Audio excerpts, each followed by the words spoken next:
கார்த்திகை மாதம் தொடங்கும் முதல் நாள். இது சாதாரண நாள் இல்லை. இது முருகனின் அருள் பூமிக்கு இறங்கும் நல்ல நாள். இந்த நாளில் செய்யும் சிறிய வழிபாடுகள் கூட பெரிய பலனை தரும். காலை மாலை இரண்டிலும் வீட்டின் கிழக்கு திசையில் ஒரு தீபம் ஏற்றுங்கள்.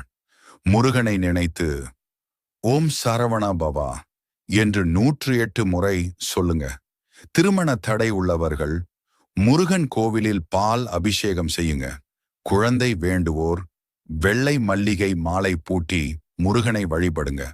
வேலை தொழில் தடைகள் உள்ளவர்கள் சிவனுக்கும் முருகனுக்கும் நெய் தீபம் ஏற்றி வழிபாடு செய்யுங்க.